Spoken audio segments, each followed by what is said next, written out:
Radhe Radhe guys, welcome back to my channel Radhe Krishna Varsha Jaiswal.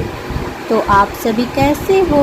Kanha ji की कृपा से आप सभी ठीक होंगे। तो गाइस, आज हम जानेंगे कि ज्येष्ठ मास के शुक्ल पक्ष में कौन सी एकादशी होती है और वो कब है और उसकी व्रत कथा। ज्येष्ठ मास के शुक्ल पक्ष में भीमसेन एकादशी होती है, जिसे निर्जला एकादशी भी कहते हैं। यह एकादशी 2024 18 जून दिन मंगलवार को पड़ रही है।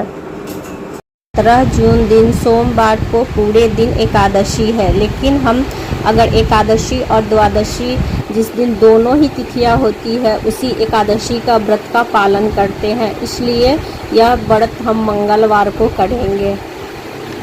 आइए अब हम निर्जला व्रत एकादशी की कथा सुनते हैं। तो बोलिए विष्णु भगवान की जय, लक्ष्मी माता की जय, कृष्ण कन्हैया की जय, राधा माता की जय, लड्डू गोपाल की जय, एकादशी व्रत की जय। जय जय श्री राधे, जय जय श्री राधे, जय जय श्री राधे। ज्येष्ठ मास के शुक्ल पक्ष की एकादशी निर्जला एकादशी। युधिष्ठिर ने कहा, जनार्दन, ज्येष्ठ मास के शुक्ल पक्ष में जो एकादशी होती है कृपया उसका वर्णन कीजिए। भगवान श्री कृष्ण बोले, राजन, इसका वर्णन परम धर्मात्मा सत्यवती नंदन व्यास जी करेंगे, क्योंकि ये संपूर्ण शास्त्रों के तत्वज्ञ और वेदों के वेदांगों के पारंगत विद्वान हैं। व्यास जी कहने लगे, दोनों ही पक्षों की एकादशियों के दिन भोजन न करें। द्वादशी के दिन स्नान आदि से पवित्र हो फूलों से भगवान केशव की पूजा करें।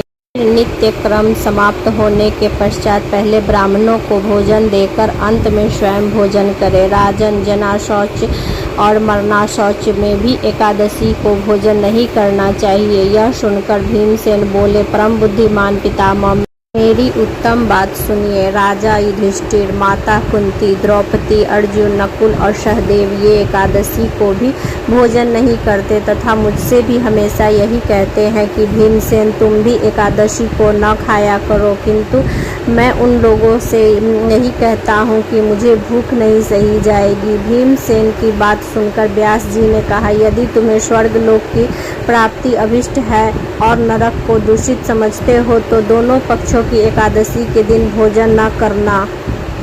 भीमसेन बोले, महान बुद्धिमान पितामह, मैं आपके सामने सच्ची बात कहता हूँ। एक बार भोजन करके भी मुझसे व्रत नहीं किया जा सकता, फिर उपवास करके तो मैं रह ही नहीं सकता हूँ। मेरे उदर में विक्र नामक अग्नि सदा प्रज्वलित रहती है, अतः मैं जब भी बहुत अधिक खाता हूँ तभी वह शांत होती है। इसलिए महामुनि, मैं वर्ष भर में केवल एक ही उपवास कर सकता हूँ, जिससे स्वर्ग की प्राप्ति सुलभ हो तथा जिसके करने से मैं कल्याण का भागी हो सकूं। ऐसा कोई एक व्रत निश्चय करके बताइए, मैं उसका यथाउचित रूप से पालन करूंगा। व्यास जी ने कहा, भीम, ज्येष्ठ मास के सूर्य वृष राशि में हो या मिथुन राशि पर शुक्ल पक्ष में जो एकादशी हो उसका यत्न पूर्वक निर्जला व्रत करो। केवल कुल्ला या आचमन करने के लिए मुख में पानी डाल सकते हो, उसको छोड़कर किसी प्रकार का जल विद्वान पुरुष मुख में न डाले, अन्यथा व्रत भंग हो जाता है। एकादशी को सूर्योदय से लेकर दूसरे दिन के सूर्योदय तक मनुष्य जल का त्याग करे तो यह व्रत पूर्ण होता है। तदंतर द्वादशी को प्रातः काल में ही स्नान करके ब्राह्मणों को विधि पूर्वक जल और स्वर्ण का दान करें। इस प्रकार सब कार्य पूर्ण करके जितेंद्रिय पुरुष ब्राह्मणों के साथ भोजन करें। वर्ष भर में जितनी भी एकादशी होती है उन सबका फल निर्जला एकादशी के सेवन से मनुष्य प्राप्त कर लेता है, इसमें तनिक भी संदेह नहीं है। शंख चक्र और गदा धारण करने वाले भगवान केशव ने मुझसे कहा है था कि यदि मानव सबको छोड़कर एकमात्र मेरी शरण में आ जाए और एकादशी का निराहार रहे तो वह सब पापों से छूट जाता है। एकादशी व्रत करने वाला पुरुष के पास विशाल काया, विकराल आकृति और काले रंग वाले दंड पाश धारी भयंकर यमदूत नहीं आते। अंतकाल में वह पीताम्बर धारी, सौम्य स्वभाव वाले, हाथ में सुदर्शन धारण करने वाले और मन के सामान वेगशील विष्णु दूत आखिर इस वैष्णव पुरुष को भगवान विष्णु के धाम ले जाते हैं। अतः निर्जला एकादशी को पूर्ण यत्न करके उपवास और श्रीहरि का पूजन करो। स्त्री हो या पुरुष, यदि उसने मेरु पर्वत के बराबर भी महान पाप किया हो तो वह सब इस एकादशी का व्रत के प्रभाव से भस्म हो जाता है। जो मनुष्य इस दिन जल के नियम का पालन करता है वह पुण्य का भागी होता है। उसे एक एक पहर में कोटि कोटि स्वर्ण मुद्रा दान करने का फल प्राप्त होता है। सुना गया है कि मनुष्य निर्जला एकादशी के दिन स्नान, दान, जप, होम आदि जो कुछ भी करता है वह सब अक्षय हो जाता है। यह भगवान श्री कृष्ण का कथन है। निर्जला एकादशी का विधि पूर्वक उत्तम रीति से उपवास करके मानव वैष्णव पद को प्राप्त कर लेता है। जो मनुष्य एकादशी के दिन अन्न खाता है वह पाप का भोजन करता है। इस लोक में वह प्रचंडाल के समान है और मरने पर दुर्गति को प्राप्त होता है। जो ज्येष्ठ मास के शुक्ल पक्ष की एकादशी को उपवास करके दान करेगा वो परम पद को प्राप्त होगा। जिन्होंने एकादशी को उपवास किया है वे ब्रह्म हत्यारे, शराबी, चोर तथा गुरुद्रोह होने पर भी सब पातकों से मुक्त हो जाते हैं। कुंती नंदन, निर्जला एकादशी के दिन श्रद्धालु स्त्री पुरुषों के लिए जो विशेष दान और कर्तव्य विहित है उन्हें सुनो। उस दिन जल में शयन करने वाले भगवान धेनु का पूजन और जलमयी धेनु का दान करना चाहिए अथवा प्रत्यक्ष धेनु या घृतमयी धेनु का दान उचित है। पर्याप्त दक्षिणा और भांति भांति के मिष्ठानों द्वारा यत्न पूर्वक ब्राह्मणों को संतुष्ट करना चाहिए। ऐसा करने से ब्राह्मण अवश्य संतुष्ट होते हैं और उन्हें संतुष्ट होने पर श्री हरि मोक्ष प्रदान करते हैं। जिन्होंने शम, दम और दान में प्रवृत्ति हो श्री हरि की पूजा और रात्रि को जागरण करते हुए इस निर्जला एकादशी व्रत किया है उन्होंने अपने साथ ही बीती हुई 100 पीढ़ियों को और आने वाली 100 पीढ़ियों को भगवान वासुदेव के परम धाम पहुंचाया दिया है।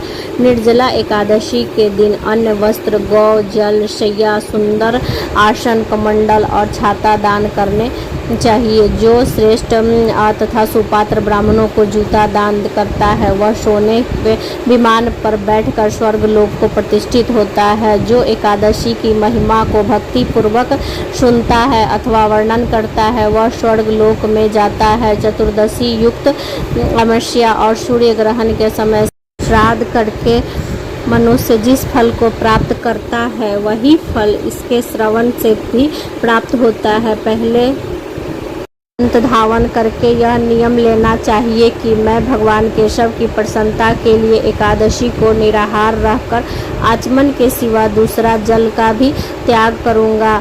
द्वादशी को देवेश्वर भगवान विष्णु का पूजन करना चाहिए। गंध, धूप, पुष्प और सुंदर वस्त्र से विधि पूर्वक पूजन करके जल के घड़े के दान का संकल्प करते हुए निम्नांकित मंत्रों का उच्चारण करें।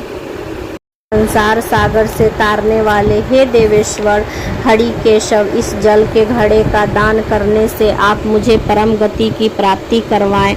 भीमसेन, ज्येष्ठ मास के शुक्ल पक्ष की जो शुभ एकादशी होती है उसका निर्जला व्रत करना चाहिए। उस दिन श्रेष्ठ ब्राह्मणों को शक्कर के साथ जल के घड़े का दान करना चाहिए। ऐसा करने से मनुष्य भगवान विष्णु के समीप पहुंचकर आनंद का अनुभव प्राप्त करता है। तत्पश्चात द्वादशी को ब्राह्मणों को भोजन करवा के बाद में स्वयं भोजन करे। जो इस प्रकार संपूर्ण रूप से पापनाशनी एकादशी का व्रत करता है वह सब पापों से मुक्त हो नामय पद को प्राप्त होता है। यह सुनकर भीमसेन ने भी इस शुभ एकादशी का व्रत आरंभ कर दिया।